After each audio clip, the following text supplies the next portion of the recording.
Alhamdulillahi Rabbil Alamin. Wa bihi nasta'in ala umuri dunya wad din. Wassalatu wassalam ala asyrafil anbiya wal mursalin sayyidina nabiyina habibina syafi'ina wa qurrati a'yunina Muhammadin wa ala alihi wa sahbihi ajma'in wa ala jami'i tabi'in lahum bi ihsanin ila yaumiddin wa alaina ma'ahum wa bihim bi rahmatika ya arhamar rahimin. Amma ba'd. Qalu subhanak la ilma lana illa ma 'allamtana innaka antal alimul hakim. Rabbi shrah li sadri wa yassir li amri wahlul 'uqdatan min lisani yafqahu qawli. Amin walhamdulillah. Alhamdulillah, Allah subhanahu wa ta'ala masih berkenan melimpahkan nikmat karunia-Nya kepada kita semua, bil khusus nikmat iman, Islam, sehat walafiat, sehingga dengan itu kita masih diizinkan oleh Allah SWT untuk melakukan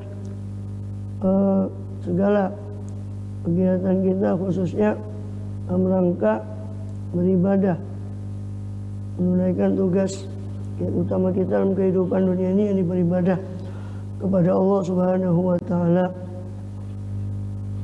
Kemudian kita masih melanjut di pembahasan kitab Aqidatil Awam, Nazoman Aqidatil Awam, karya pada Syekh Syekh Ahmad Al-Marzuqi Al-Hasani rahimahullah. Juga syarahnya daripada durus pembelajaran Sayyid Muhammad bin Alawi bin Abbas bin Abdul Aziz Al-Maliki Al-Hasani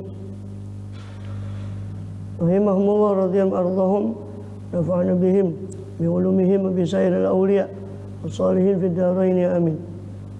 Yang dicatat oleh murid beliau, dibukukan oleh murid beliau Syekh Al-Hajj Muhammad Ihya Ulumuddin hafizahullah wa ta'ala bihi wa nafa'ana bihi.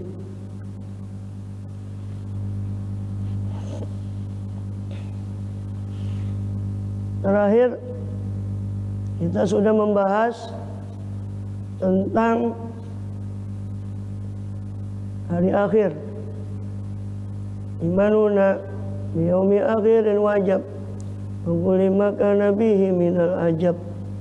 Iman kita kepada hari akhir itu wajib, dan setiap maka nabihi, apa-apa yang ada padanya pada hari akhir berupa ajab, berupa kejadian-kejadian yang dahsyat, yang menakjubkan, wajib kita beriman pada hari akhir.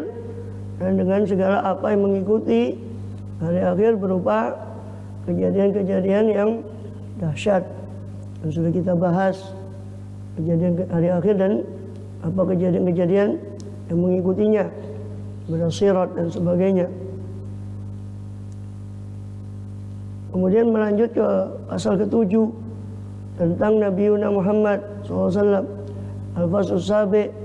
Adapun ini itu pasal ke-7 fi Nabiyina Muhammadin sallallahu alaihi wasallam, tentang Nabi kita Muhammad sallallahu alaihi wasallam dalam berbagai sisi beliau, mulai dari irsalihi, itu jadi ataf bayanya Nabiyina Muhammad, irsalihi rupane pengutusannya beliau sallallahu alaihi wasallam, wa afdholiyatihi, keafdolan beliau sallallahu alaihi wasallam. Boleh juga mau dibaca irsalu jadi khobar, berarti mubtadanya mahdhuf, wa huwa irsaluhu. Wa nasabihi, rupane nasabe beliau SAW, maulidihi, kelahiran beliau SAW, wafatihi, wafat beliau SAW, nubuwatihi, kenabian beliau sallallahu alaihi wasallam, umurihi, umur beliau sallallahu alaihi wasallam, auladihi, anak-anak putra-putra beliau sallallahu alaihi wasallam, zaujatihi, istri-istri beliau sallallahu alaihi wasallam, amamihi wa ammatihi, saudara-saudara bapak beliau, paman-paman beliau, ini saudara bapak beliau, wa ammati, dan bibi-bibi beliau, ini saudari bapak beliau sallallahu alaihi wasallam. Al-Isra'i wal Mi'raj, rupanya tentang Isra Mi'raj beliau sallallahu alaihi wasallam. Sudah, itu yang dia akan dicakup dalam pasal ke-7 ini ya. Pengutusan beliau, keafdalan, keutamaan beliau di atas seluruh para nabi, nasab beliau, kelahiran dan wafat beliau SAW, kenabian beliau, umur beliau SAW, kelahiran apa? Putra-putra beliau, dan keluarga, intinya keluarga beliau, mulai putranya, istrinya, paman-pamannya, Isra Mi'raj beliau. Yang pertama dibahas irsaluhu sallallahu alaihi wasallam wa afdhaliyatuhu, lan utawi iki iku irsaluhu, adapun pengutusan beliau sallallahu alaihi wasallam, wa afdhaliyatuhu, keafdalan beliau, keutamaan beliau sallallahu alaihi wasallam. Adapun ini tentang pengutusan beliau dan keutamaan beliau dulu. Nanti akan dibahas nasab, kelahiran, seperti urutan itu dalam pasal-pasal tersendiri. Ini pasal pertama ini tentang pengutusan beliau dan keutamaan beliau SAW di atas seluruh para nabi. Qala an-Nazimu rahimahullah, berkata si penazam itu Sayyid Ahmad Marzuki rahimahullah radhiyallahu anhu, khatimatun bi dzikri baqil wajibi mimma ala mukallafin min wajibi. Khatimatun utawi iki ku khatimah, adapun ini adalah sebuah penutup, fi dzikri baqil wajibi, tentang menyebut sisa yang wajib, sisa yang wajib, yang wajib diketahui ya, karena sudah disebut di awal tentang Allah, sifat wajib bagi Allah, sifat mustahil bagi Allah, sifat jaiz sudah disebut. Tentang para nabi, sifat wajib bagi para nabi, sifat mustahil bagi para nabi, sifat jaiz bagi para nabi alaihissalam sudah disebut. Tentang kitab-kitab, itu iman pada malaikat, tentang malaikat sudah disebut ya kan di bab-bab sebelumnya. Terus apa? Tentang kitab sudah disebut. Hari akhir terakhir sudah kemarin kita bahas tentang hari akhir sudah disebut. Yang qada dan qadar memang tidak disinggung karena mungkin dianggap karena pelik, tapi sudah masuk di sifat wajib bagi Allah, bahwa Allah itu maha menentukan segalanya, semua tidak terjadi kecuali atas ketentuan dari Allah SWT. Sudah sebut. Nah, sisanya ya, ini sisanya bakil wajibi, sisa dari yang wajib, yaitu mengetahui, paling tidak seorang muslim mukmin wajib tahu sedikit tentang Rasulullah ya kan SAW. Masa dia tidak kenal? Ya wasyhadu anna Muhammadan Rasulullah, dia mengucap syahadat, saya bersaksi Muhammad SAW adalah utusan Allah. Masa dia tidak kenal? Ya kan? Paling tidak sisa kewajiban itu mengenal tentang Rasulullah itu kan. Khotimatun, ini sebuah penutup tentang menyebut sisa kewajiban dari yang wajib diketahui, yang wajib diyakini. Berupa apa? Mimma ala, saking opo-opo kang ala mukallafin, kang ono iku ingatase mukallaf, utawi min wajibin, utawi wajib kang wajib. Nah, dari apa-apa yang yang wajib atas mukallaf, sisa kewajiban dari apa yang wajib diyakini oleh mukallaf. Apa yang wajib atas mukallaf tegese wajib diyakini, karena seperti di Riyadul Badiyah kemarin ada yang wajib diketahui. Itu nama-nama nabi itu wajib diketahui. Ada yang wajib diyakini, itu sifat-sifat wajib bagi Allah, wajib bagi nabi. Kitab-kitab, malaikat, itu wajib diyakini keberadaannya. Ada yang wajib diketahui, ada yang wajib diamalkan. Ada 3 kemarin di Radul Badiah. Ada yang wajib diketahui, ada yang wajib diyakini, ada yang wajib diamalkan. Nah, ini yang wajib diketahui dan diyakini. Mimma alamuka bin wajib ini loh. Wajib ini maksudnya wajib diketahui dan diyakini, karena bukan yang wajib diamalkan.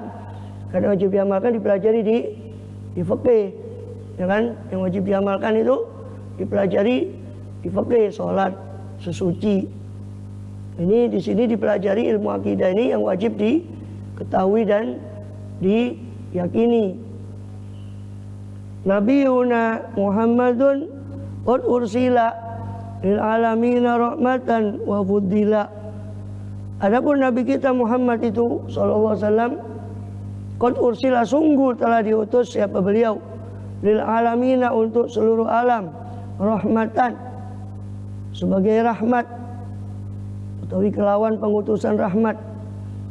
Irsala rahmatin bisa juga, atau hale dari rahmat. Wafuddila, dan diutamakan siapa beliau itu SAW atas seluruh para nabi alaihissalam. Al-mufradat, adapun kosakata yang ada iku lil alamina, alamin iku ismu jam'in li alam, isim jamak untuk alam. Wa ismun lima siwallah, iku alam iku nama untuk apa-apa yang selain Allah, minal mawjudat, dari segala yang ada. Fayashmulu, maka meliputi apa alam iku ing al malaikata, meliputi alam itu pada malaikat, wal insa, manusia, wal jinna, dan jin, wal jamadati, dan benda-benda padat, benda mati. Itu alam semua. Selain Allah disebut alam. Kenapa? Karena alam secara bahasa lughatan artinya alam, tanda. Alam secara bahasa artinya tanda.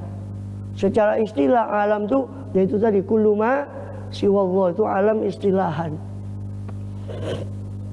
Secara istilah ilmu tauhid, alam itu semua yang selain Allah, itu alam. Jin, malaikat, manusia, semua benda-benda cipta itu alam, ciptaan. Alam disebut alam karena dia alam, dia tanda. Alam ini disebut alam karena dia sebagai tanda, menandakan adanya Allah sang pencipta, ya kan? Disebut dia alam. Alam secara bahasa artinya alam, tanda. Disebut demikian karena dia menandakan adanya sang pencipta. Secara istilah, alam itu segala yang selain Allah. Disebut alam karena mereka adalah tanda dari keberadaan penciptanya. Gampangnya seperti kunci, ini ada tanda bahwa ada yang buat. Ini pulpen, tanda bahwa ada yang buat, ya kan? Ada yang buat, masa tiba-tiba ada sendiri. Maka alam ini tanda adanya Allah, adanya sang pencipta, tanda bahwa Allah itu wujud. Asyarhu itu seperti al-mufradatu itu ya, bisa jadi mubtada. Judul-judul itu bisa jadi mubtada, khobarnya itu yang ada di bawah judul itu. Bisa juga jadi khobar, jadi khobar mubtadanya dibuang. Utawi iki iku mufradat, utawi iki iku syarah. Terus bawahnya kalau dia di mufradat syarah ini dihitung jadi khobar, berarti bawahnya itu badal atau ataf bayannya, paham? Kalau mau dianggap khobarnya juga bisa. Asyarhu utawi syarah iku, nah khobar iku semua itu khobarnya. Hadhihi khotimatun, utawi kiku pungkasan. Adapun ini suatu penutup, fi dzikri baqiyati ma yajibu tiqaduhu, dalam menyebut baqiyati sisa ma yajibu apa-apa yang wajib, apa i'tiqaduhu yang wajib apa meyakininya. Itu yang saya singgung tadi ya. Wajib apa? Yang wajib dia diyakini, bukan wajib diamalkan. Dan ini ilmu akidah mempelajari apa yang wajib diyakini. Ala kulli mukallafin, wajib diyakini atas setiap mukallaf Islam balik berakal sehat, harus meyakini ini. Ya, kalau tidak meyakini ini akidah ini dengan benar, ya amalnya cacat. Karena amal soleh itu bergantung pada iman, yaitu akidah ini. Hanya ilmu akidah ini penting. Wahia, dan itu ya, utawi baqiyah, utawi khotimah atau khotimah.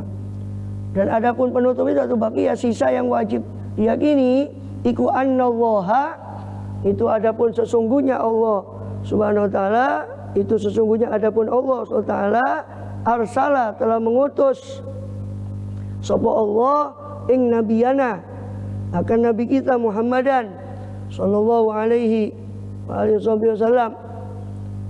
Semoga salawat atau Allah limpahkan kepada beliau dan salam, rahmatan, mengutus Nabi Muhammad SAW rahmatan sebagai rahmat.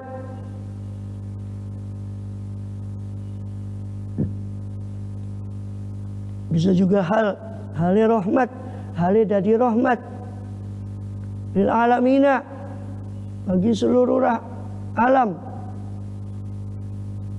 wa minnatan lil mu'minin, dan halnya dari minnah, karunia, pemberian anugerah lil mu'minin, bagi orang yang beriman. Ya, Allah telah mengutus Nabi kita Muhammad SAW, Nabi yang terakhir, penutup para Nabi SAW, dan yang paling mulia dari para Nabi SAW, sebagai rahmat bagi seluruh alam. Bentuk kasih sayang Allah, rahmat itu kasih sayang, bentuk kasih sayang Allah untuk seluruh alam, dan minnah, anugerah Allah bagi seluruh kaum yang beriman. Apa dalilnya beliau rahmat? Itu di surat Al-Anbiya ayat 107 itu, qala ta'ala ama arsalnaka illa rahmatan lil alamin, dan tidaklah arsalnaka, mengutus siapa kami ka akan dirimu ya Muhammad, illa rahmatan, kecuali sebagai rahmat, lil alamin, bagi seluruh alam. Surat Al-Anbiya ayat 107. Qala sallallahu alaihi wa alihi wasallam, innama ana rahmatun muhdatun, hanya saja saya adalah rahmat yang dihadiahkan. Saya adalah rahmat, ini bentuk kasih sayang Allah yang dihadiahkan pada makhluknya. Hadiah paling agung dari Allah adalah diutusnya Rasulullah SAW. Rawahu Ibnu Sa'din, diriwayatkan oleh Ibnu Sa'ad dalam Tabaqatnya, juga Imam Hakim dari Abi Hurairah radhiyallahu anhu.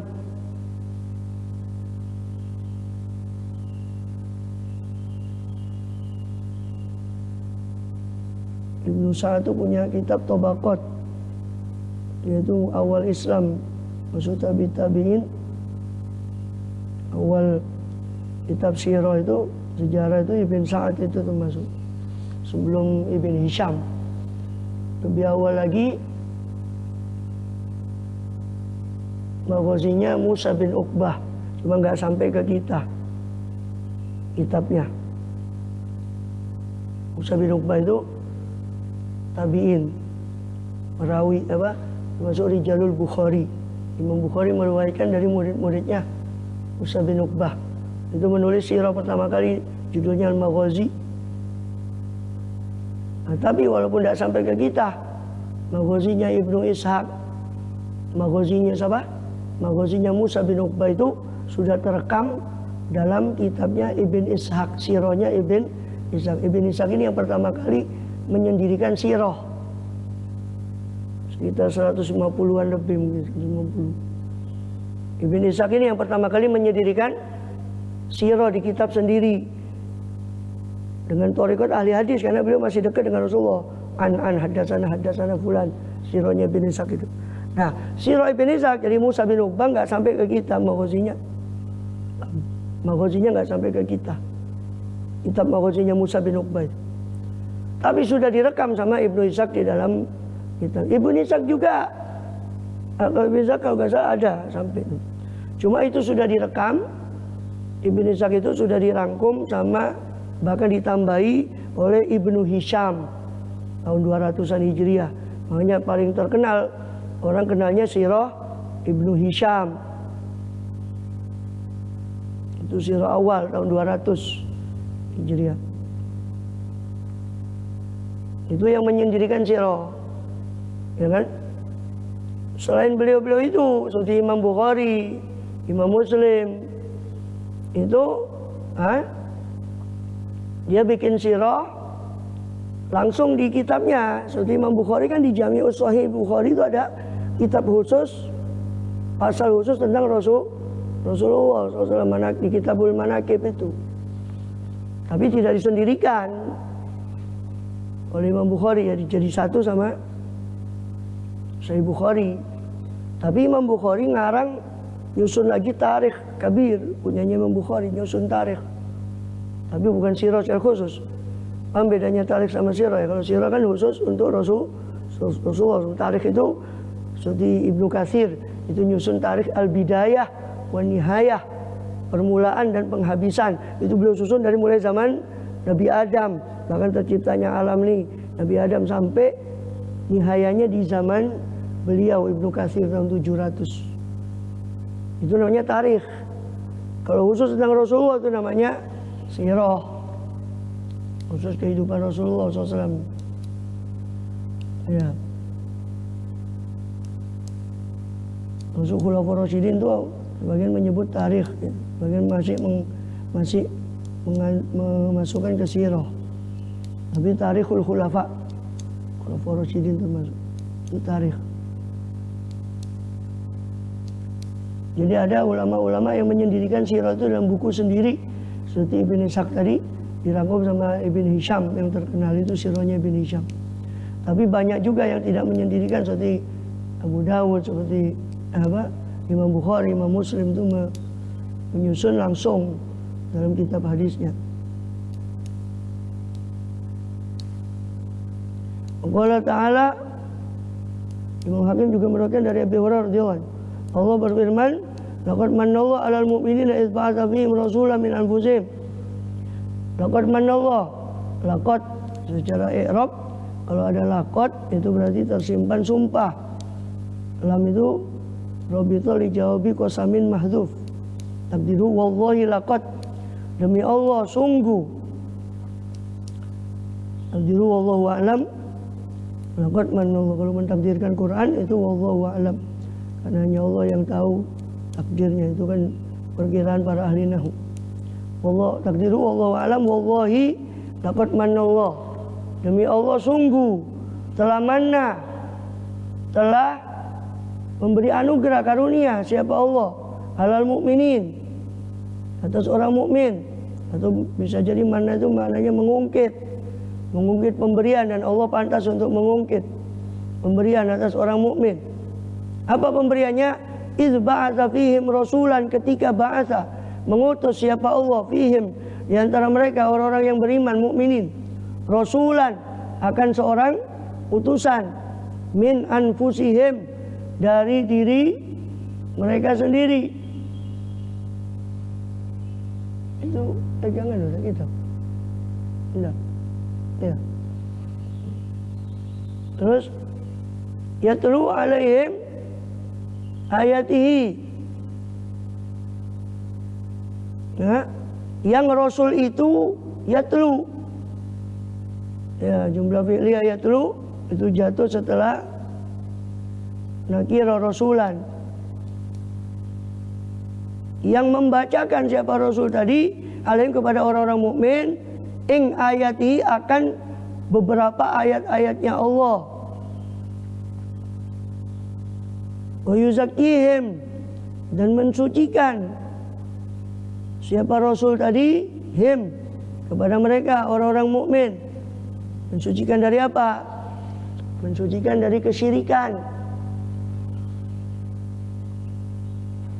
Walaupun bisa juga dalam makna yang lebih luas, mensucikan tazkiyah, mensucikan hati.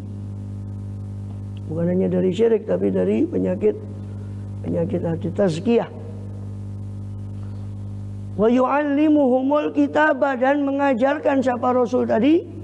Hum, kepada mereka orang mukmin, al-kitab, akan kitab, yaitu Al-Quran. Wal hikmata, dan hikmah kebijaksanaan. Sebagian menafsirkan hikmah ini sunnah, itu hadis. Wa in kanu, meskipun ada siapa mereka orang mukminin itu min qablu, daripada sebelumnya apa? Sebelum ba'atha, sebelum Allah mengutus Rasul, iku lafi, itu lam itu taukid, sungguh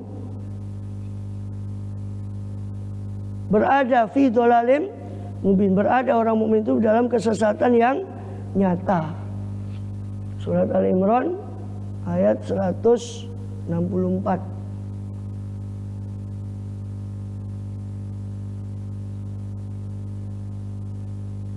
Wa inna khassallahu ta'ala al-minnata, hanya saja mengkhususkan siapa Allah Ta'ala akan minnah, anugerah, pemberian lil mukminin, bagi orang mukmin, orang yang beriman. Kenapa? Li'annahum, karena orang beriman itulah humul ladzina ya'rifuna, mereka itulah yang mengerti hakikatan nikmatir risalah, mengerti akan hakikat nikmatir risalah, nikmat kerasulan al-Muhammadiyah, Nabi Muhammad SAW, yang mengerti hikmah hakikat nikmatnya diutusnya Rasul cuma orang yang beriman. Maka Allah di situ memberikan, mengungkit pada orang yang beriman. Manallahu 'alal mu'minin, ketika Allah sudah memberi anugerah pada orang mukmin dengan mengutus Rasulullah. Fungsinya Rasul diutus itu yatlu alaihim ayatihi, membacakan ayat Quran. Terus yuzakihim, tazkiyah, mensucikan hati mereka dari syirik dan dari penyakit hati. Yu'allimuhumul kitab, ta'lim, mengajarkan Quran itu dan sunnah. Ya. Ayat seperti ini disebut beberapa kali. Di Baqarah itu ada 2 kali disebut ayat kayak gitu.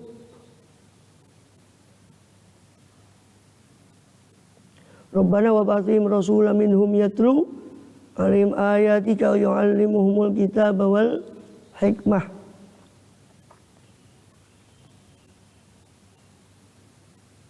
Wa yuzakkihim innaka antal azizul hakim. Al-Baqarah 129. Ya. Baqarah 129. Itu urutannya. Kalau di Baqarah 129 tuh Rasul diutus tuh yatlu alaihim ayatika. Ya. Membacakan ayat Allah. Terus yu'allimul kitab, wa yu'allimuhumul kitab, mengajarkan kitab dan hikmah. Baru yuzakihim, mensucikan hati mereka, tazkiyah. Tilawah, ta'lim, tazkiyah. Itu fungsi diutusnya Rasul. Tilawah, diutusnya Rasulullah, khususnya secara khusus. Tilawah, ta'lim, tazkiyah. Kalau di ayat Baqarah 151, ya, kama arsalna fikum rasulan minkum yatlu alaikum ayatina wa yuzakkikum wa yu'allimukumul kitab wal hikmah wa yu'allimukum ma lam takunu ta'lamun. Itu tilawah kalau urutannya, kalau yang di Baqarah 151 yatul alaikum ayatina. Tilawah dulu. Semua tilawah dulu urutannya. Baru yuzakikum, baru tazkiyah, baru yu'allimukumul kitab, ta'lim. Kalau di Baqarah 129 tadi tilawah, ta'lim, baru tazkiyah. Kalau di Baqarah 151 tilawah, tazkiyah, baru ta'lim. Ya.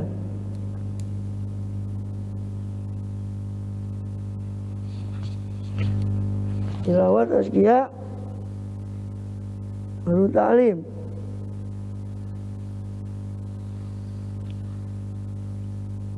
Ya.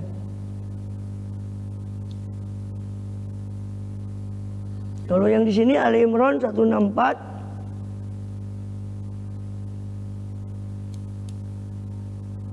Ya. Sama, tilawah yatlu alaihim, terus yuzakim, tazkiyah, baru yu'allimuhum, baru ta'lim. Tilawah, tazkiyah, baru ta'lim. Kecuali yang di Baqarah 129 tadi itu sama dengan yang Baqarah 151. Baqarah 129 yang beda itu tilawah, ta'lim, baru tazkiyah.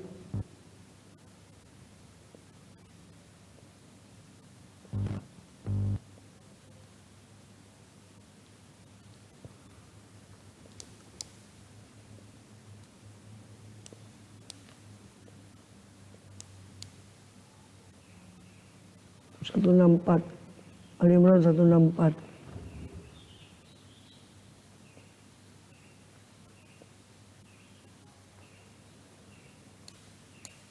Ada lagi nanti di surat Al-Jumu'ah yang mirip itu. Selain Baqarah 119, Baqarah 151, Ali Imran 164, sama Al-Jumu'ah.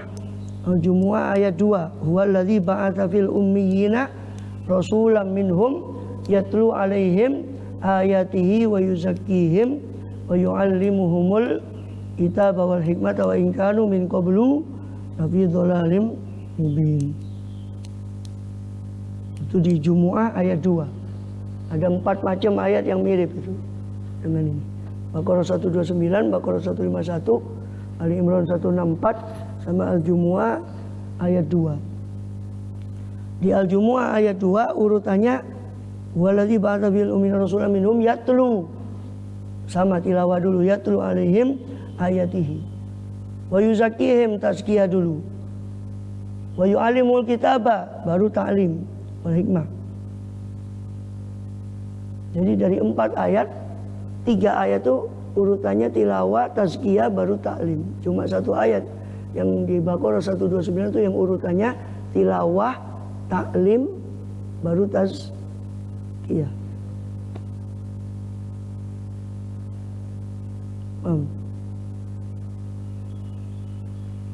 Urutannya begitu. Ya. Cuma di Baqarah 129 apa pentingnya? Tilawah. Tilawah itu tapi ada kesamaan, semua ini pasti dimulai dengan tilawah dulu. Ta'lim, pengajaran, baru tazkiyah. Tazkiyah itu pensucian hati. Itu hasil dari pengajaran, ta'lim. Jadi idealnya seorang itu harus 3. Tilawatul Quran, ta'lim, mengajarkan makna, itu belajar maknanya Quran, maca Quran maknane, baru tazkiyah, pensucian hati.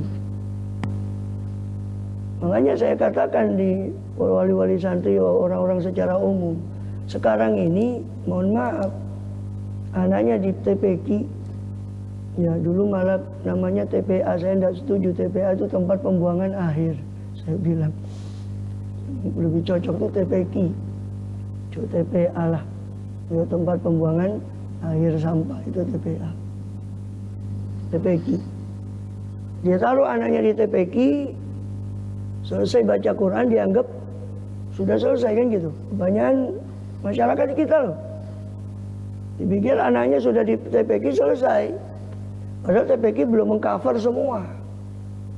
Meskipun anaknya disekolahkan di madrasah, saya sering bilang menyebut madrasah,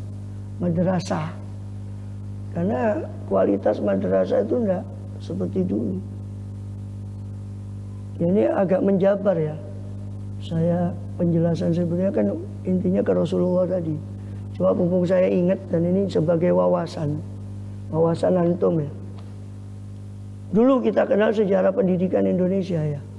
Di awal belum ada Belanda, Belanda sudah ada mungkin penjajah, tapi penjajah buat sekolah untuk mereka sendiri kan. Sama priayi. Itu apa? Orang-orang ningrat yang jadi bupati, adipati, itu yang sekolah di sekolahnya Belanda. Dan dari dulu, kalau kita tarik lagi malah panjang sejarahnya, kalau semenjak keraton-keraton dulu itu kebanyakan kan rakyat jelata buta huruf. Makanya kasus sastran Jawa itu berkembang di keraton. Makanya bahasa Jawa itu mengalami kemunduran dari mulai bahasa Kawi. Saya dulu walaupun pindah dari Jakarta, saya ke sini di Jakarta nggak ada pelajaran muatan lokal bahasa Jawa. Baru SD saya pindah di sini, kelas 6, kelas 5 itu baru ada pelajaran Jawa, bahasa Jawa. Justru saya alhamdulillah dapat nilai tertinggi, padahal saya bukan orang Jawa. Saya dulu belajar Kawi, semua di bahasa Jawa itu. Pewayangan saya belajar, sampai elok, patet piro, itu lagu Jawa, angkur, sinom, mas kumambang itu kita belajar. Cuma karena sudah lupa karena nggak dipakai. Ya. Itu aksara Jawa dari mulai bahasa Kawi Jawa kuno ke Jawa pertengahan sampai ke Jawa mutaakhir modern. Itu mengalami kemunduran. Itu kemunduran bahasa Jawa. Sampai Jawa yang sekarang, orang sekarang yang Jawa tapi gak sepiron Jawa nih karena gak ngerti bahasanya sendiri kadang-kadang. Ya, atau bahasa Jawa masih ada dari dia muatan lokal, dulu kan ada muatan lokal. Ya bagus belajar budaya, belajar, gak ada masalah. Cuma kalau dia fanatik, itu yang kemudian salah. Kalau untuk mengenal jati dirinya, untuk mengenal dia ya sekedar ya boleh lah. Islam itu mengadopsi semuanya selama tidak ada bertentangan dengan syariat ya tetap sama Islam tidak dilarang. Hanya Islam diterima di mana-mana. Dalam Islam itu kan nggak ada larangan selain apa yang dilarang oleh syariat. Yang mubah ya boleh-boleh saja. Kemudian ada kemunduran kan, sehingga muncul babat-babat itu. Dulu di zaman Mojopahit kita dengar negara Kertagama, kitab Sutasoma dan kitab-kitab yang sastranya tinggi. Tapi Jawa modern mulai atau boleh dikatakan Jawa akhir 1700-an, 1800-an itu cuma melahirkan babat-babat itu. Tahu babat-babat itu cerita dari orang yang babat alas kota itu. Ada babat Tuban, berarti cikal bakal kota Tuban itu bagaimana, judulnya babat Tuban. Ada babat Lamongan, ada babat itu baru muncul 1800. Itu menandakan kemunduran sastra Jawa. Dari segi bahasa sudah pakai bahasa-bahasa yang enggak. Ya, kenapa? Ya karena itu tadi ilmu ya kata Imam Bukhari ya, kata Abdullah bin Umar bin Khattab Umar bin Abdul Aziz seperti diabadikan oleh Imam Bukhari di mana? Di Sahih Bukharinya, ketika Umar bin Abdul Aziz menyurati para ulama untuk menulis hadis, dipelopori oleh Az-Zuhri untuk menulis hadis. Karena saya takut dirasul ilm, kepunahan ilmu, kata Umar bin Abdul Aziz. Sebab dan setelah dibukukan hatta yu'allam alim sampai supaya bisa dipelajari ilmu itu. Sebab ilmu tidak akan musnah sampai ayakuna maktuman, ilmu itu tidak akan musnah sampai dia dijadikan sesuatu yang tersembunyi. Ibarat bahasa kawi bahasa Jawa halus itu kan cuma tersembunyi di tembok keraton. Orang di luar keraton dia tidak belajar bahasa, orang rakyat jelata tidak banyak pendidikan, hanya musnah bahasa itu. Karena ilmu itu tidak akan musnah kecuali sampai dijadikan dia maktum, tersembunyi. Itu sedikit sekedar yang ingin saya sampaikan. Sejarah pendidikan Indonesia itu kan pesantren yang paling tua. Ini kan adalah Tegal Sari yang Pangeran Diponegoro pernah nyantri lah di sana di Tegal Sari. Yayasan Besari, Yayasan Besari, Tegal Rejo,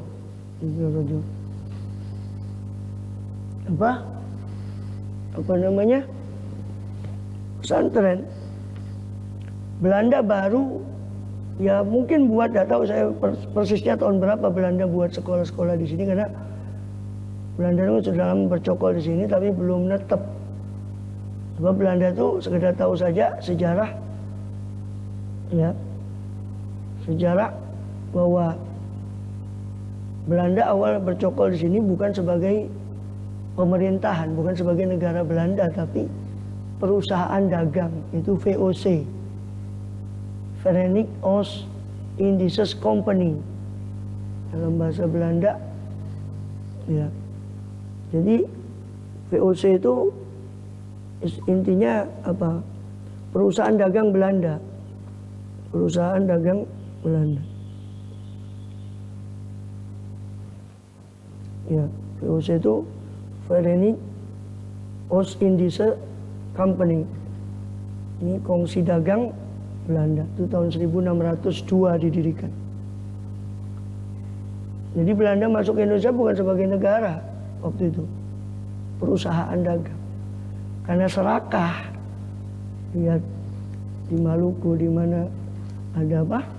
Lada, ada ini, cengkeh, rempah-rempah. Dagang saja tidak cukup karena serakah, dia kepingin menguasai secara politik. Hanya dia atur sultan-sultan itu yang mau tunduk sama dia. Dan itu sudah mulai datang penipuan. Sultan Ternate Tidore dulu awalnya itu pakai dinar dirham emas, perak. Dia cetak dinar dirham. Datang Belanda, dia kasih uang, apa? Kasih uangnya Belanda, uang-uangan itu. Beli ladanya asli dibawa ke sana, kita dapat uang itu. Uangnya dia. Cengkeh kita diambil, semua dia. Uangnya dia. Sampai VOC runtuh, saya lupa tahun berapa VOC runtuh itu. Akhirnya Inggris masuk ke sini sebentar, terus diteruskan Belanda sebagai pemerintah. Hanya sama pemerintahan Belanda VOC itu diambil alih. Nah, mulai saat itu Belanda masuk di sini sebagai pemerintahan, bukan ya asalnya Belanda itu masuk apa? Runtuh tahun berapa VOC? 1799. Tahun 1799 VOC runtuh, Desember 31 Desember bangkrut VOC 1799 karena ulah ya koruptor. Masuk koruptornya itu raja-raja kita, raja-raja yang berpihak pada Belanda, Kerajaan Mataram dan sebagian. Gak semua sultannya, ada sultan yang membelot, ada sultan yang pihak sama Belanda. Hanya VOC tidak puas dengan dia dagang, dia ingin menguasai politik, kekuasaan politik. Sama dengan sekarang ini. Sekarang yang dikenal dengan Naga 9 orang Maute, orang Cina. Itu asalnya bisnis. Sekian aset ini cuma dikuasai oleh berapa gelintir orang di Indonesia ini. Maka politik kacau karena mereka serakah. Sudah bisnis, hartanya sopo sing kabeh mangan. 7 turunan ndak habis. Lebih mungkin. Serakah, mau cawe-cawe politik. Ya ini hasilnya kacau politik sekarang ini karena mereka ikut cawe. Asal mereka bisnis. Sama dengan Belanda dulu. Itu dulu perusahaan dagang. Terus karena serakah, tamak, ingin cawe-cawe dalam urusan politik. Hanya hancur sendiri. 1799 VOC runtuh, semua asetnya diambil sama pemerintahan Belanda. Maka sejak itu Belanda sebagai penjajah, sebagai murni pemerintahan. Tahun 1800 itu baru Belanda sebagai pemerintah. Terus apa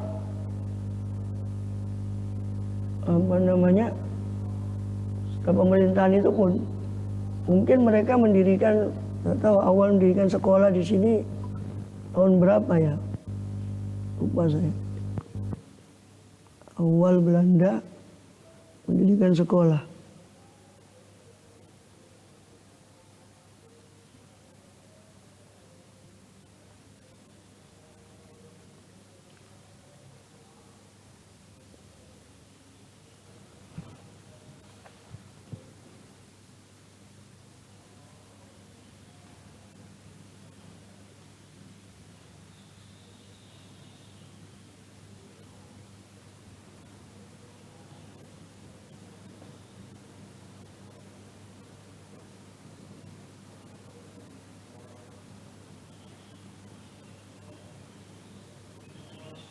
Belanda sudah mulai mendirikan pemerintah semenjak VOC ada, cuma mendirikan pendidikan, cuma untuk sekedar pendidikan administrasi untuk kepentingan mereka sendiri, sama apa?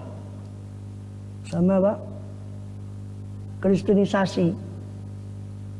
Belanda juga membawa kristenisasi di sini, Indonesia. Tahun 1817 Belanda mendirikan sekolah formal pertama di Indonesia. 1851 dia mendirikan sekolah dokter Jawa. Mulai tahun 1815 atau 17 sampai masuk 1851 itu. Terus HIS, ya, HIS, sekolah pribumi itu 1914. Itu politik etis. Mulai tahun 1914 itu Belanda mendirikan sekolah di sini atas dasar politik etis. Maksudnya politik etis seolah mereka ingin balas budi. Oh, kita ini ada yang bijak dari mereka katanya. Kita ini sudah ngambil keuntungan dari Nusantara ini banyak. Kasihan mereka ini dah ayo kita buat sekolah. Itu 1914. Tapi ada misi. Yaitu tadi ya, sak Kristennya, sak anunya masuk pendidikan itu. Maka kayak pendiri-pendiri negara ini awal banyak yang hasil pendidikan Belanda, Pak Soekarno itu. Banyak lagi itu hasil pendidikan Belanda. Itu politik etis karena ingin membalas budi pada pribumi. Dia 1914 mendirikan sekolah itu HIS itu, Holland Indische School. Ya. Sekolah Hindia Belanda. Nah, pesantren sudah jauh lebih ada, lebih dulu. Tahun 1700. Lebih dulu ada. Ya. 1700-an. Walaupun kalau mau dikatakan ya apa namanya, VOC juga ya katanya lebih awal 1600, tapi itu untuk internal. 1600 didirikan VOC itu sekolah tapi untuk sekedar mereka sendiri. Baru mereka buka itu 1800, paling cepat 1817. Itu 1851. Pesantren lebih dulu. Kemudian ada apa namanya, pendidikan Singkat ceritanya kan, setelah kemerdekaan, pesantren itu kan belum dapat dari pemerintah, nggak langsung dapat dapat cawe-cawenya pemerintah itu ada positifnya, ada negatifnya. Makanya sejak dulu ketika penjajahan imperialisme Belanda Spanyol itu kan ceritanya sebelum mereka menjajah kan banyak, bukan hanya Belanda penjajah, kan Spanyol itu pernah menjajah di Filipina, di mana lagi pernah menjajah Spanyol. Belanda terus itu mereka di Eropa ini baru tercerahkan setelah perang salib. Cuma mereka kan tidak jujur. Dari mana tiba-tiba mereka dapat semua itu kalau tidak dari penelitian pendahulu yang ada dari ilmuwan-ilmuwan Islam dulu sebelumnya. Dan mereka curi ilmu itu. Nah, Islam sendiri setelah perang salib itu cakar-cakaran sendiri. Hanya tidak berkembang ilmu itu yang mengembangkan orang Barat. Maka timbullah revolusi Perancis.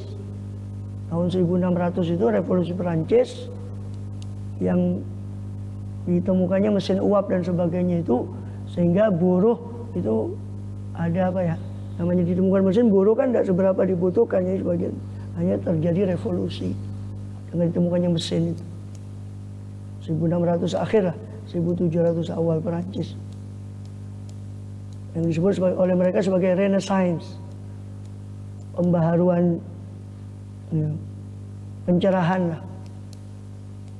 Itu dari situ mulai bertubi-tubi penemuannya dari barat itu. Sedangkan penemuan itu kan nggak masuk akal sama sekali. Tiba-tiba menemukan ini, menemukan itu. Kalau tidak ada penelitian pendahulu. Lah mereka tuh sebelum perang salib itu mereka jahiliyah. Orang-orang barat itu. Baru mereka jujur, baru akhir-akhir ini mereka jujur. Baru sekitar tahun 2000-an ini karena informasi sekarang kan sudah terbuka, tidak ada informasi yang ditutup-tutupi. Baru mereka jujur, daripada ketahuan belangnya, mereka jujur ternyata ada peran Islam. Itu para ilmuwan Islam dulu yang sudah menemukan macam-macam. Terus di perang salib itu mereka terjadi persilangan budaya dan macam-macam, mereka ambil juga dari Islam. Nah, Islamnya sibuk sendiri, cakar-cakaran macam-macam. Ya. Maka Barat yang neliti, kan urusan dunia itu kan sunatullah berlaku ya. Kalau urusan akhirat, innallaha kana bil mu'minina rahimah. Allah tuh rahim kepada orang mukmin saja ya kan. Tapi Allah Rahman, Maha Pengasih, semua dikasih ya nah. Mukmin enggak mukmin ya. Ya, makanya saya bilang walaupun orang kafir, orang mukmin beriman, ujian umpama di universitasnya dia, di sekolahnya tulis Bismillahirrahmanirrahim, dia tidak belajar fisika ujian, dia tetap dapat jelek. Bukan Bismillahnya yang salah, dia yang keliru, nggak ikhtiar. Orang Cina atau orang kafir lah, nggak dapat Bismillah, ada apa? Belajar tentang ilmu dunia, belajar mati-matian, dapat, ya enggak, masih kafir. Di urusan dunia ini sunatullah berlaku. Maka orang Eropa waktu itu mendapat informasi dari Islam, dia kembangkan. Jadi karena dia sungguh-sungguh Islamnya cakar-cakaran. Lebih menyedihkan lagi ketika orang Barat itu menjajah dunia Islam di tahun 1700 akhir 1800 awal, mulai menjajah ya Eropa, ya Italinya, ya Spanyolnya, ya Belandanya, ya semua punya tanah jajahan masing-masing di dunia Islam. Yang dijajah kebanyakan boleh kata negeri Islam yang dijajah waktu itu. Datang dengan teknologi mereka, dengan kapalnya, kapal uap macam-macam. Apa mereka bilang? Sebagian orang bilang nggak usah pelajari itu ilmunya orang kafir. Ajib. Ilmunya orang kafir dari mana lah? Terus mereka dapat dari mana? Ilmu itu tidak kafir, tidak Islam. Ilmu secara umum ya. Ilmu syariat, ya murni syariat. Ilmu itu tidak ada. Ilmu itu Allah yang turunkan. Siapa yang belajar tentang dunia ini, ya dia dapat. Orang Islamnya tidak belajar, ya cakar-cakar. Hanya datang para penjajah ini ke dunia Islam. Orang Islam menanggapi modernisasi yang dibawa oleh kemodernan yang dibawa oleh penjajah ini, ada berbeda-beda sikap orang Islam. Ada yang anti, jangan itu orang kafir yang bawa, tidak usah. Itu ekstrim, nolak semua. Ini ilmunya orang kafir, ditolak semua. Tidak usah belajar ini. Ilmunya orang kafir, ekstrim. Ada ekstrim lagi. Oh, kalau kita mau maju kita harus ikut mereka. Akhirnya semua pikirannya jadi terbaratkan. Ekstrim juga kan. Oh, ini modern ini. Kalau kamu mau maju ikut ini. Ayo kita pelajari. Ada sikap yang berbeda. Ada yang di tengah-tengah. Ya, sebaik-baiknya itu yang di tengah. Diambil yang baik. Namanya ilmu. Orang Islam juga pernah mengembangkan itu matematika dan sebagainya. Asal antum tahu, semua ada pemrograman ini, bahasa pemrograman di komputer itu mereka kenal dengan bahasa biner, 0 dan 1. Kalau nggak ada angka 0, nggak ada pemrograman ini. Sedangkan penemu angka 0 itu adalah Al-Khwarizmi. Antum bayangkan angka 0 tidak ditemukan, sampai sekarang kita tidak kenal ini namanya. Lensa, itu teori dasarnya ruang hampa. Itu Ibn Hazin, Ibnul Haytham, yang mereka kenal dengan Ben Hazin, Ibnul Haytham, yang mencipta teori dasar ya. Saya tidak katakan lensanya dan teori dasarnya lensa itu Ibnul Haytham. Kemudian dikembangkan oleh ya, sekali lagi urusan dunia Allah bilang ya kullan namudu haula'i wa haula'i min ata'i rabbik wa makana ata'u rabbika mahdzura. Ya kan? Semua saya beri dari pemberian Tuhanmu, yang ini dan yang ini, yang kafir, yang mukmin, yang syukur dan syukur, semua kami beri. Tidak ada pemberian Tuhanmu itu terhalang dari seorang pun. Urusan dunia ya, kita tidak bicara akhirat. Kalau akhirat, rahmat itu hanya untuk orang yang beriman. Urusan dunia semua dapat ya. Masih kafir kalau dia belajar gitu, urusan dunia ya. Berhasil ya enggak? Secara sunnatullah. Muslim malas. Nah, ujian baru bismillah ditulis gede-gede. Fisikain tuh. Itu kira-kira sing keliru bismillah ya kok. Paham? Dia enggak belajar. Bukan yang keliru ya, bukan bismillahnya ya, dia cara menempatkan tawakal itu keliru. Jadi ada 3 sikap tadi. Nah, kemudian mereka membentuk lembaga tadi, Belanda. Pesantren ada dengan sendirinya. Nah, setelah perang salib yang sampai ke kita, ilmu-ilmu yang dipelajari di Makkah di sebagainya sampai ke kita, itu ilmu-ilmu tentang ini, tauhid, akidah, filsafat. Ilmu-ilmu yang lain tidak sampai ke kita. Banyak dicuri oleh Barat setelah perang salib. Barat yang mengembangkan. Habis itu Barat datang ke dunia Islam dengan membawa penemuan dia. Maka dibilanglah ini orang kafir katanya. Ilmunya orang kafir dari mana? Itu ilmunya Allah, semua Allah yang ngajar. Ya kan? Cuma ilmu syariat dari wahyu. Kalau dari ilmu penelitian ini kan dari gejala alam yang dia teliti. Siapa yang cipta alam semua dengan sunnatullahnya? Ya Allah juga. Ilmuwan itu cuma menyimpulkan dari gejala yang sudah ada. Semua ilmu itu asalnya dari Allah. Cuma beda sumber. Kalau ilmu syariat sumbernya wahyu dari para rasul. Kalau non syariat sumbernya eksperimen, penelitian. Ya. Nah, terus pesantren, makanya di pesantren dipelajari paling mentok ya ilmu mantek, logika, itu falak, itu paling dipelajari, masih dipelajari. Itu pun Islam masih mengembangkan itu, karena dibutuhkan untuk sholat dan sebagainya, ilmu falak. Nah, lain-lainnya ilmu yang lain nggak sampai ke kita, karena ke mereka. Kenapa di pesantren tradisinya cuma ilmu-ilmu itu, karena nggak sampai ke kita dulu, padahal. Dulu dipelajari zaman Imam Ghazali sebagainya. Imam Ghazali itu kan ahli dalam berbagai bidang. Karena dulu semua dipelajari. Bagi yang mau. kedokteran, semua ada. Tapi setelah perang salib sudah berhenti, yang ilmu-ilmu itu seolah hilang dari dunia Islam. Nah, kemudian pesantren dengan tradisinya, ya kan? Pesantren dengan tradisinya, ya, tradisi. Itu ilmu syariat tadi.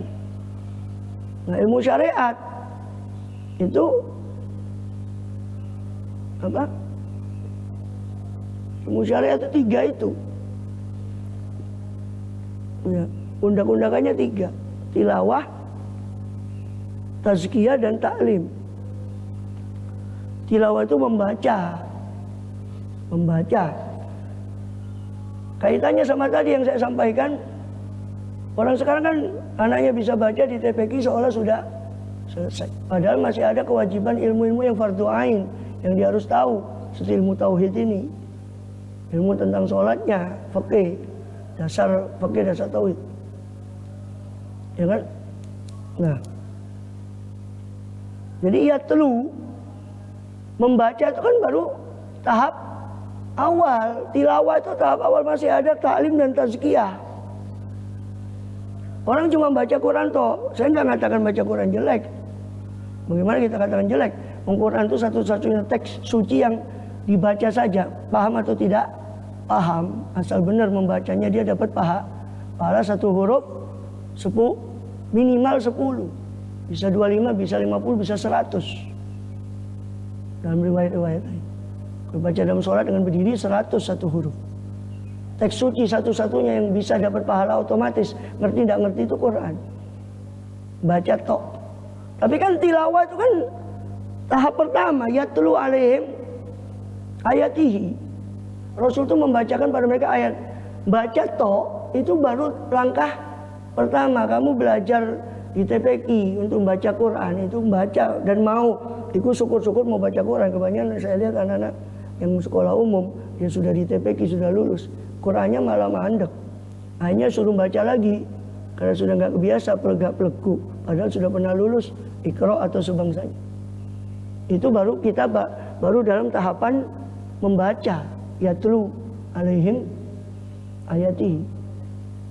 Belum yu'allimuhumul kitab, belum taklim. Ngajarkan maknanya ayat itu tadi. Maknanya ayat sebagian baik besar di maknanya hadis. Karena Rasul yang menjelaskan ayat ini. Terus Allah dan Rasul dijelaskan oleh para ulama di kitab-kitab syarah hadis, tafsir. Yu'allimuhumul kitab, taklim. Taklim saja apa sudah cukup? Belum. Ada tazkiyah. Kalau setelah taklim dia tidak berefek ke tazkiyah,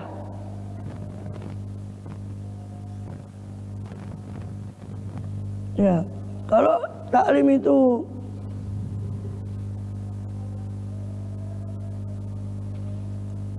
ya, paham ya?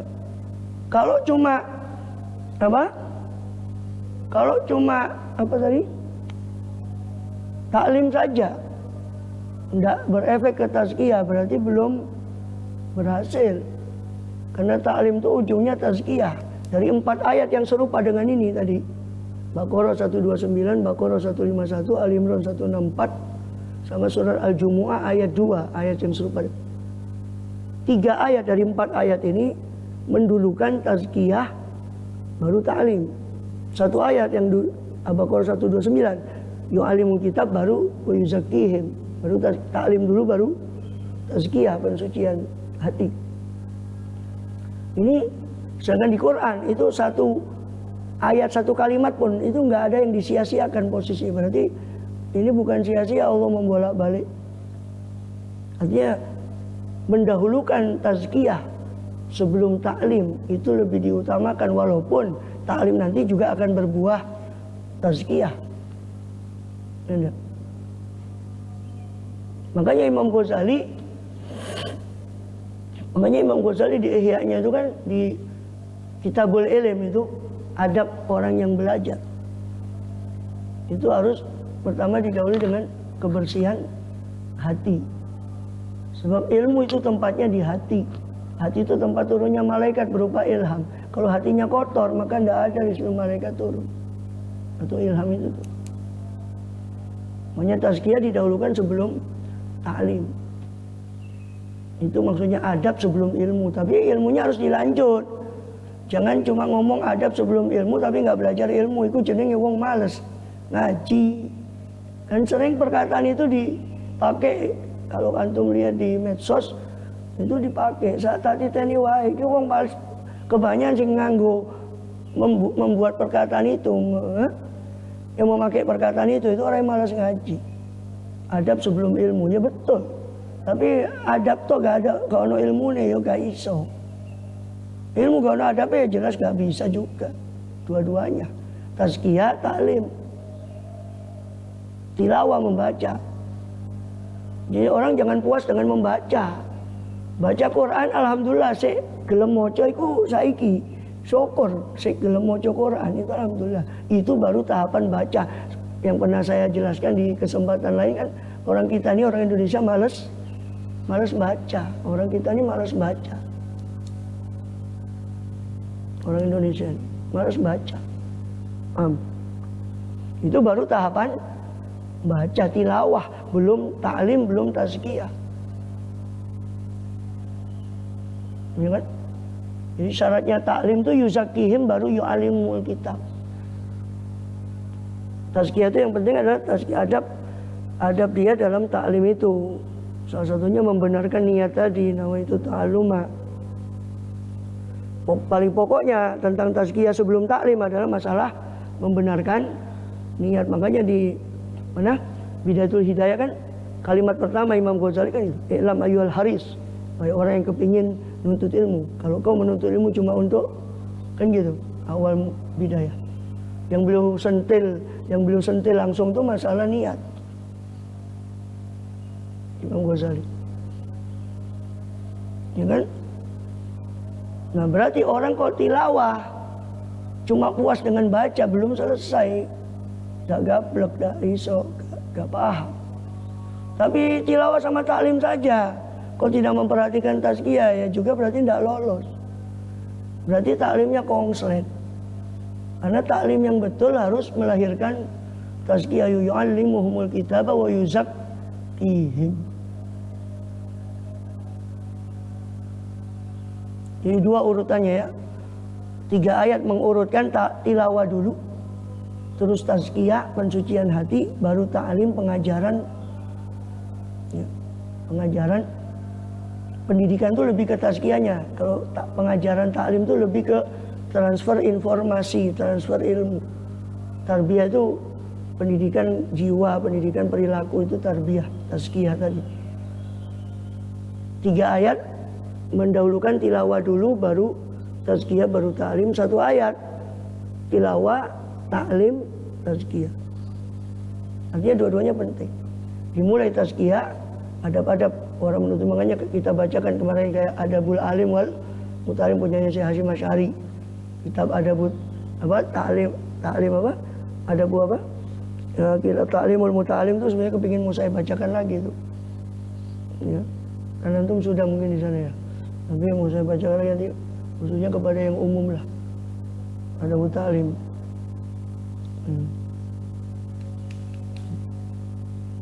Untuk sebelum ke yang lain, nanti itu mau saya bacakan wasiatnya Imam Abu Hanifah. Imam Abu Hanifah ada wasiatnya Abu Hanifah sedikit. Itu dia wasiat pada muridnya sebelum pulang ke desanya, dia wasiat. Wasiatnya Abu Hanifah. Ada lagi kitab Adabur Rawi Wassami punyanya Syekh Sam'ani. Ya. Itu tentang adab orang belajar. Tazkiyah, kemudian taklim. Selain itu, taklim harus melahirkan tazkiyah.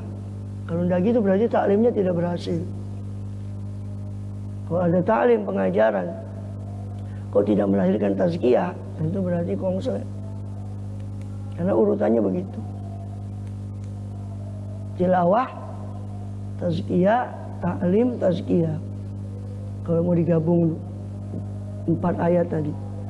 Ada yang mendahulukan tazkiyah baru ta'lim, ada yang mendahulukan ta'lim baru tazkiyah. Kalau mau digabung berarti tilawah, tazkiyah, ta'lim, tazkiyah.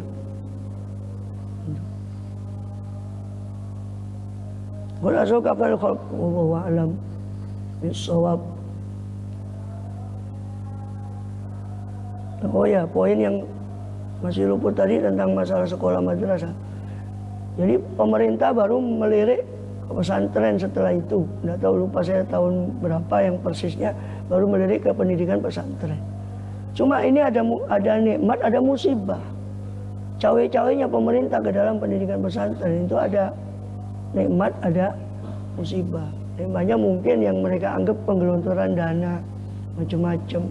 Tapi akhirnya ikut cawe-cawe dalam program. Makanya Pondok Salaf seperti yang bertahan sampai sekarang, seperti Sidogiri dan sebagainya. Konon yang saya pernah dengar ya, itu mereka tidak pernah mau terima. Karena dalam taklim ini bukan hanya saluran informasi, tapi menjaga tazkiyah tadi. Takut dana itu dari syubhat. Dari mana? Ilmunya tidak manfaat. Makanya orang dulu pondok-pondok kuno itu sama. Sehingga lebih dikenal manfaatnya. Daripada pondok yang, mohon maaf saya tidak ingin niat mengerdilkan pondok yang sok modern. Nah, kalau nyerapnya bagus tidak apa-apa.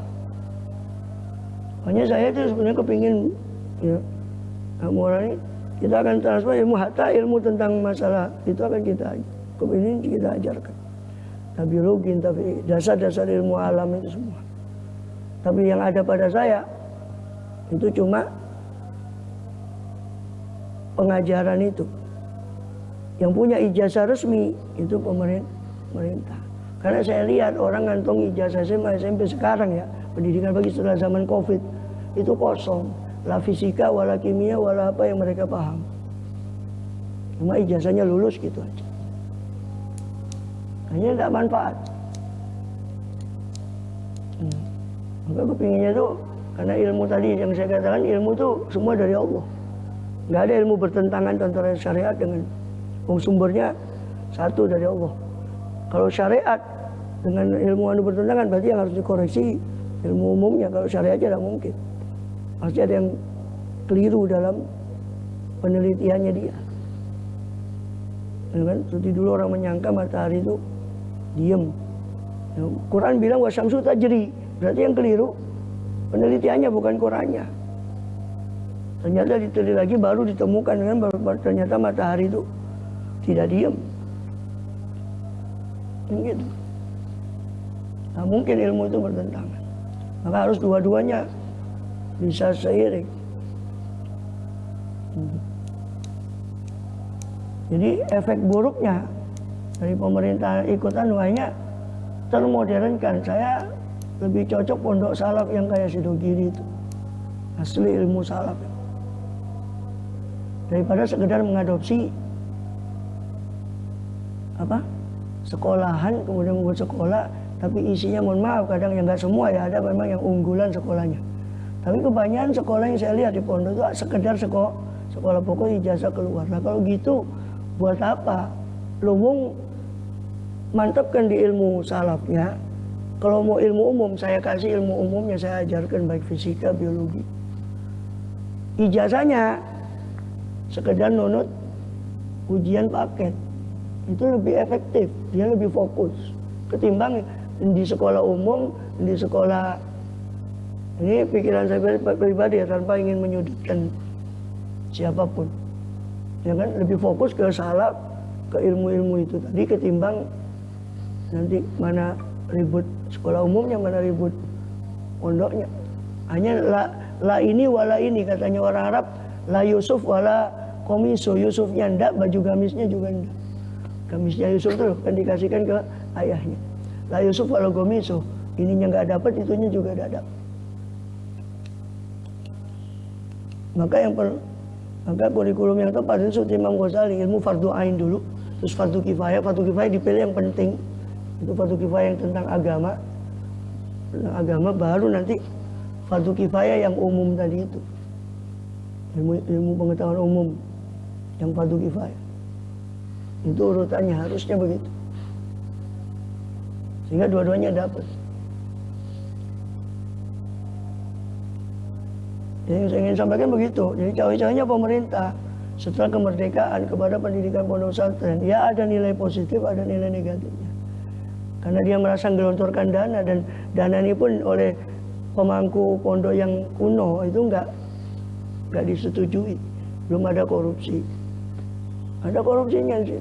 Jadi Soleh Qosem itu pernah diceritakan oleh anaknya sendiri, pernah suruh teken dana dari pemerintah. Kalau nggak salah, kalau udah keliru 1 M. Cuma keluarnya cuma 600 juta. Suruh teken 1 M. Nggak mau beliau. Ini nipu namanya. Bayangkan. Nipu kan. Tanda tangan katanya harus sudah terima 1 M, padahal diterima cuma 600 juta.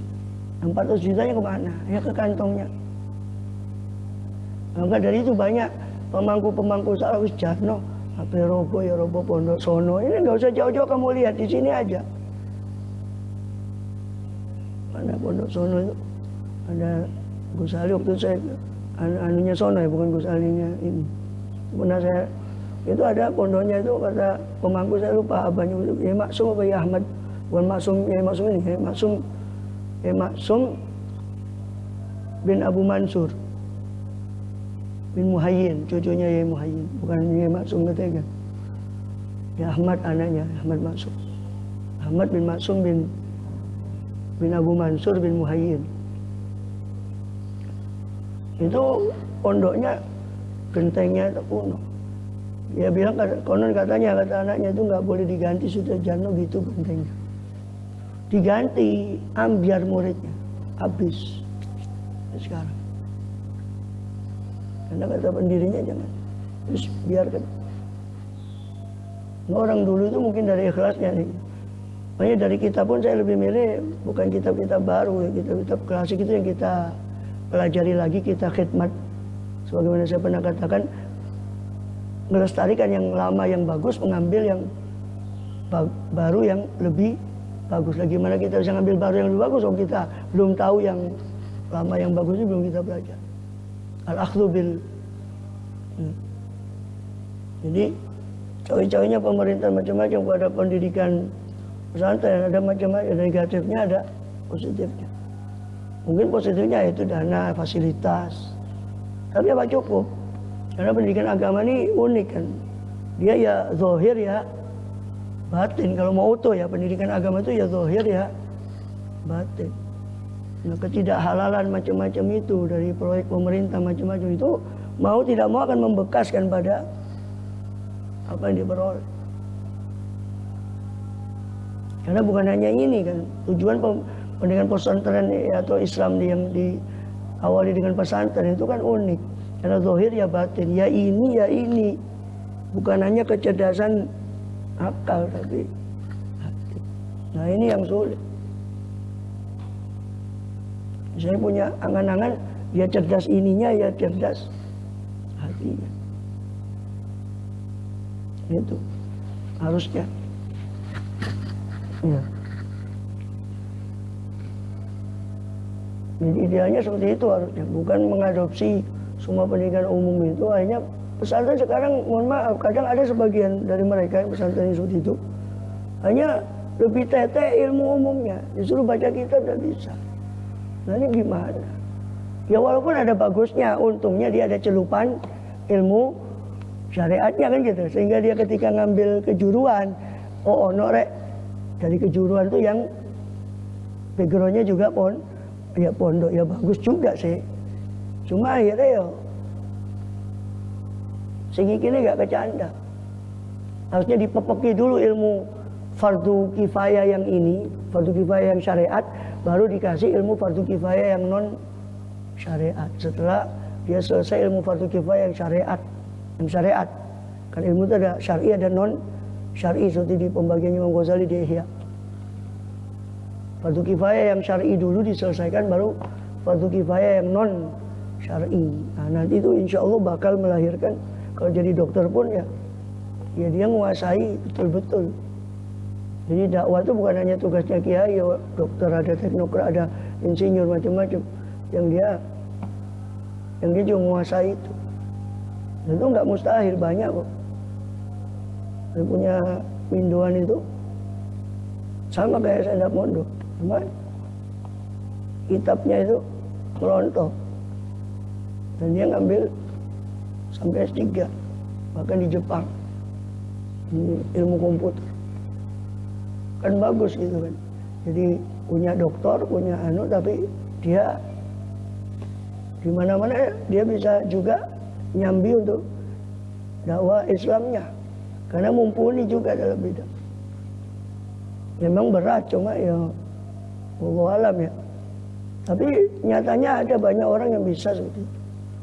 Asal tahapannya yang diperhatikan. Fardu ain dulu, kifayah yang syariat, baru nanti fardu kifayah yang non syariat. Kalau satu step by step, tahap demi tahap, insya Allah bisa. Kalau langsung ya tidak bisa, berat. Langsung ya berat.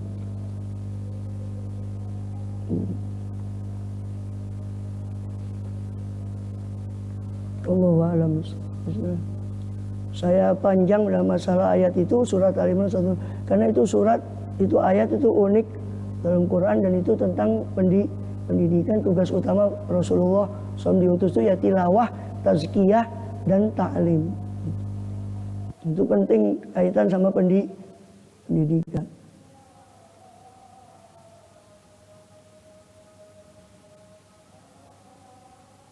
Sampai itulah Syarul Fatihah.